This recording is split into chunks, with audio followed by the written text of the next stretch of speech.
Fala galera, tudo bem? Sou o professor Roberto Falcione, professor de História, em nome da Secretaria da Educação. Sejam todos bem-vindos a mais uma aula de História.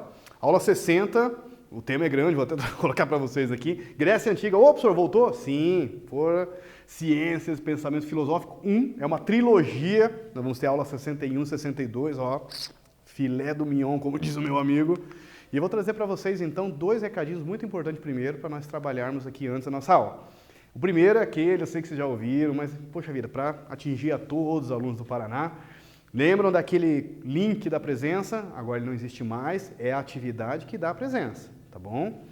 O segundo recado, você utiliza material impresso e assiste as aulas pela televisão. Poxa, só dá parabéns para você, está estudando, bacana. E vou deixar um convite.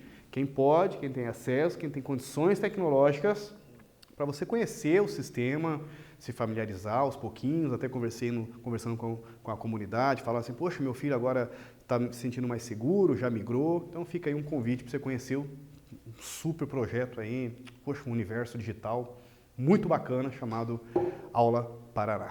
Vamos para o nosso então? Vamos começar nossa aula? Dobre as mangas, aperte o cinto, segure nas poltronas, conteúdo novo, acabou então o nosso período de retomadas, embarque nessa, vamos juntos, pô, uma super aula para todos nós aí. Os três objetivos da nossa aula serão: identificar a mitologia enquanto uma forma de explicação para as perguntas feitas pelos gregos. 2. Reconhecer os motivos que possibilitaram o surgimento da filosofia na Grécia Antiga. 3. Apresentar algumas considerações do saber racional no contexto dos filósofos da natureza, os pré-socráticos. O Projeto Aula Paraná, nossas aulas, é um trabalho em conjunto com o professor Roberto, com os professores, com os técnicos da CED e até um professor de referência, o meu professor técnico, o professor Fábio Lima, teve uma participação assim, poxa, com muita paciência, me passaram conteúdos e tudo, e eu queria dedicar essa aula aí junto com o meu parceiro aí de produção aí. Claro, como eu falei, todos os professores participam, tem as correções, mas essa daí, como filósofo e como historiadora, tem uma super participação do professor aí. Vamos lá então? A aula passada vocês viram povos originários americanos, indígenas na região atual do Brasil. Foi legal, discuti bastante temas, inclusive em destaque da agricultura. Ó, ficou bem bacana. Volta lá, ficou muito massa. Nessa aula vocês vão então entender o pensamento, a origem do pensamento filosófico, por que surgiu a filosofia, quem são os primeiros filósofos, por que eles são chamados filósofos da natureza, porque eles viviam na natureza? Não, brincadeira, parei. E os últimos, os sofistas, que não são filósofos, e são muito criticados, inclusive, pelos filósofos, mas são o que nós podemos chamar de grupos de pessoas que viviam nesse período e que surge dessa corrente, ou nesse período da corrente filosófica. Temos sempre na nossa aula uma problematização, né? Eu trouxe para vocês uma imagem muito famosa, talvez vocês já ouviram, e eu queria que agora vocês, os agentes historiadores, participassem comigo junto dessa análise. Você saberia dizer do que se trata essa imagem?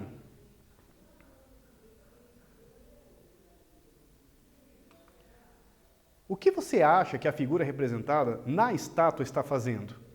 Observe a posição dela.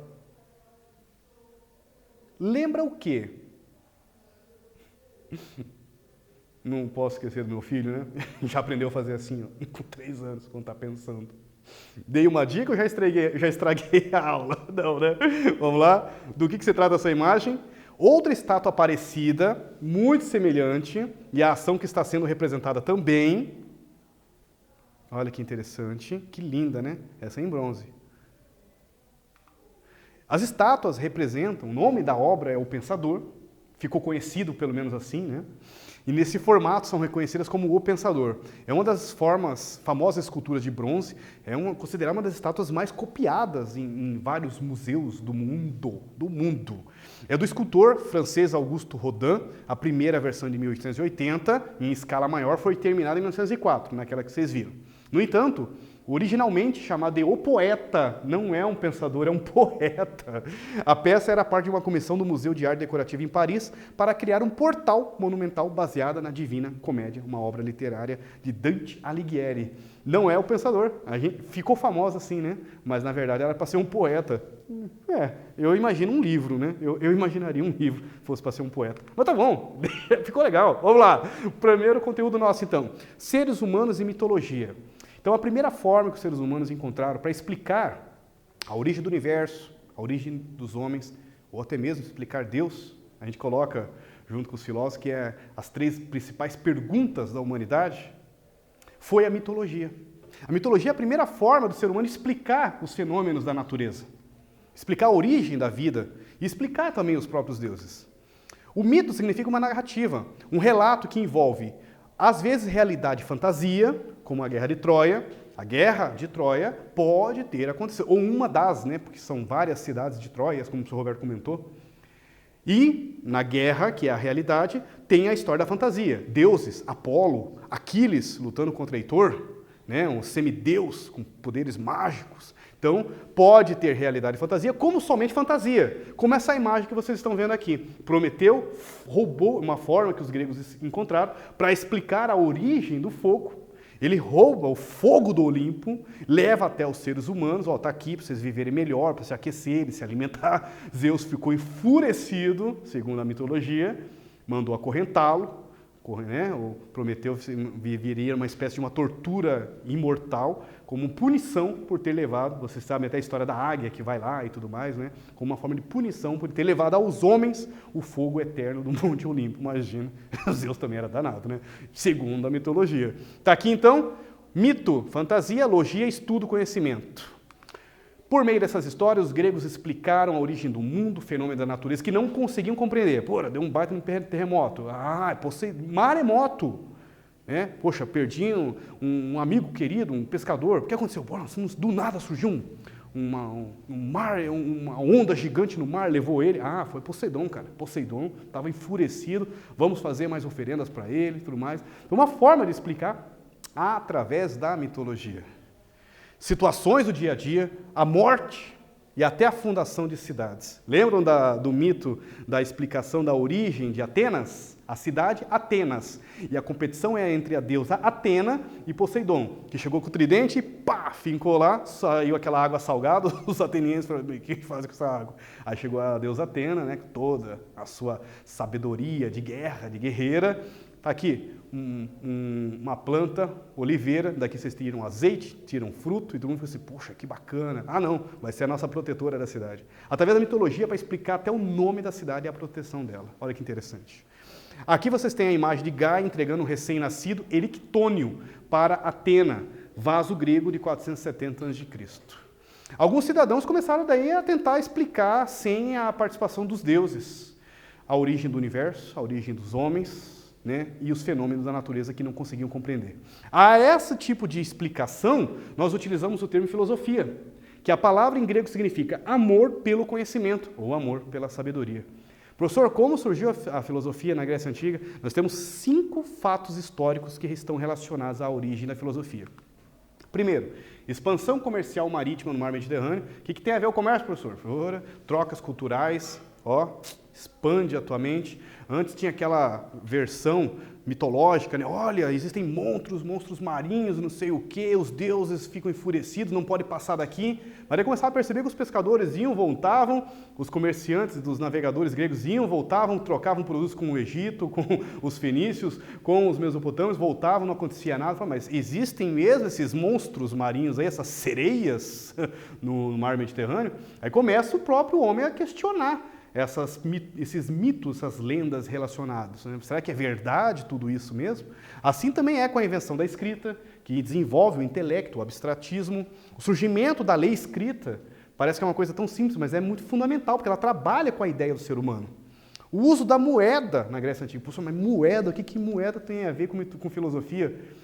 A palavra moeda, o artefato em si, a moeda, ela é uma coisa muito abstrata, se você pensar no valor monetário, porque é uma moeda, né? Ela pode ser até mesmo, como diz o outro, de níquel, né? Não precisa nem ser de um metal precioso, mas se você cunhar um valor ali, ela vai valer naquela região. É um trabalho abstrato, que só vale para aquele lugar, tem aquele valor, é colocado um valor baseado em quê? Sabe? É um trabalho abstrato nós pensarmos nos valores monetários, né, criados pelo ser humano. E deixa, né, que era um simples escambo, forma de trocas comerciais de escambo, e passa a usar o uso da moeda. Surgimento das polis gregas, as cidades, polis é cidades, lembram? Coloca o homem em foco, o homem construtor do seu tempo, da sua cidade.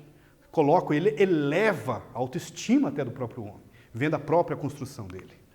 Primeira atividade, quais foram os principais fatos históricos que possibilitam o desenvolvimento da filosofia na Grécia Antiga? Caprichem aí, daqui a pouquinho nós voltamos, corrigimos juntos.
Voltei. Vamos lá?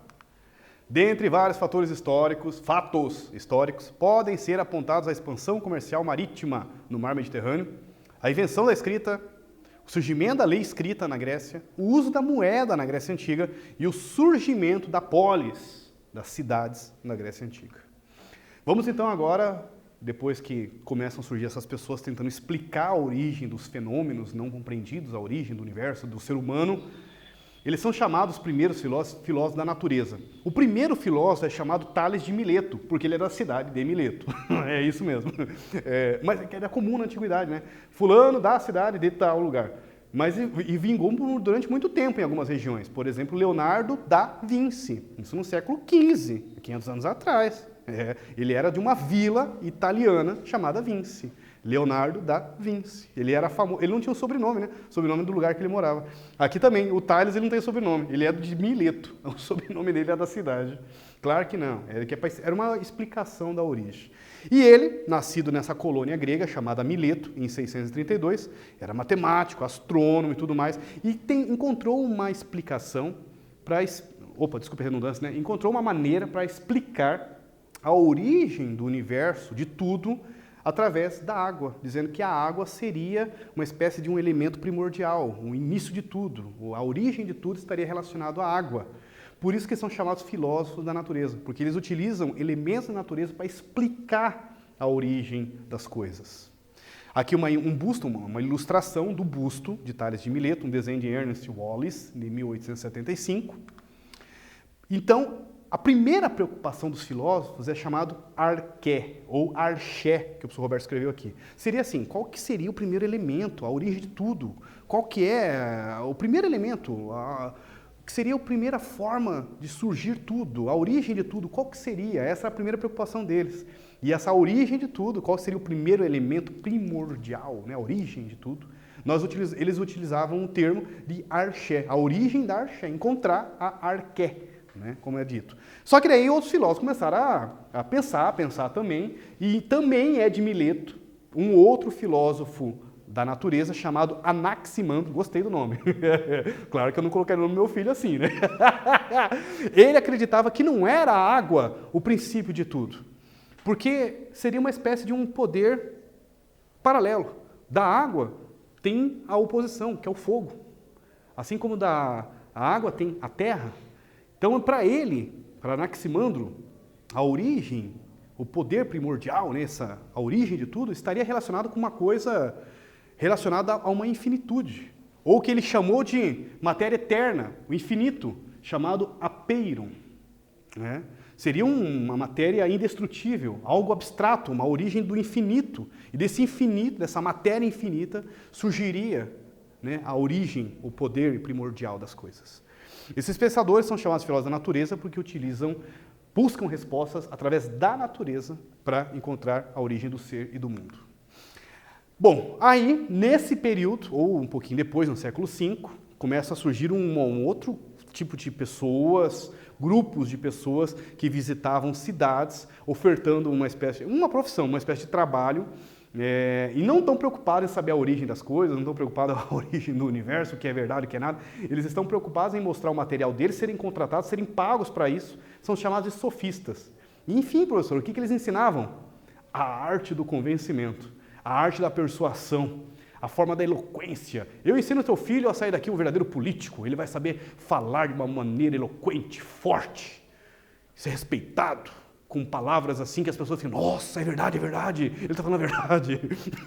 Esses são chamados de sofistas. Você pense, um cara vai dizer, o que o senhor é? Eu sou um sofista.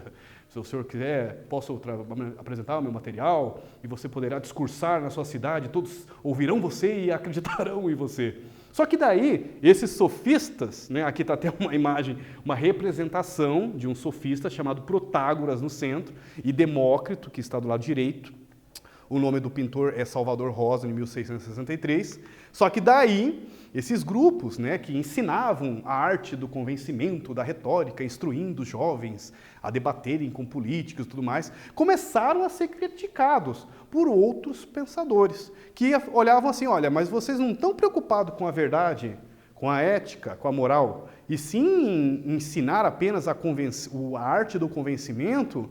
ensinar a retórica, a técnica de convencimentos, mas e a verdade? E a moral? E a ética? A esses outros filósofos que começaram a criticar, destacou-se um chamado Sócrates, que começou a questionar e criticar, inclusive, os sofistas. Olha, mas e como é que fica? Você só vai ensinar o cara a falar bem, a ter poder de persuasão? Persuasão é convencimento, a arte do convencimento. Mas e como é que fica a questão da ética e da moral? Não percam, próxima aula, aqui a representação de Sócrates no meio. Vocês vão estudar a história de Sócrates, depois seu discípulo Aristóteles, Platão, desculpe, e finalizamos com Aristóteles. 3 filósofos que viveram praticamente juntos ali, né? Platão principalmente, Aristóteles já é discípulo de Platão, e estão já preocupados com outras formas de explicar a questão de ética, da verdade, o que seria a verdade. Afinal, Sócrates defendia a verdade absoluta, inclusive, uma única verdade. Sabe, é discutível isso, até dentro da história, né? Afinal, o que é verdade. Lembro que comentamos já algumas coisas sobre isso também. Finalizamos aí? Vamos entrar junto comigo nessa do quiz? Bora lá? Nome dos pensadores preocupados em ensinar a arte da retórica, do convencimento, e não a busca da verdade. São chamados de, letra A, sofistas, letra B, os socráticos, letra C, os pós-socráticos, ou letra D, os democráticos. Oh, se colocar a letra D, você vai ver. Letra A, B, C ou D? Qual? Muito bem! Os sofistas. Olha que socráticos é o Sócrates, não é mesmo? Fechamos nossa aula. Pensamento de hoje, mitologia, filosofia da natureza, os sofistas. Para a próxima aula, novas perguntas. Sócrates.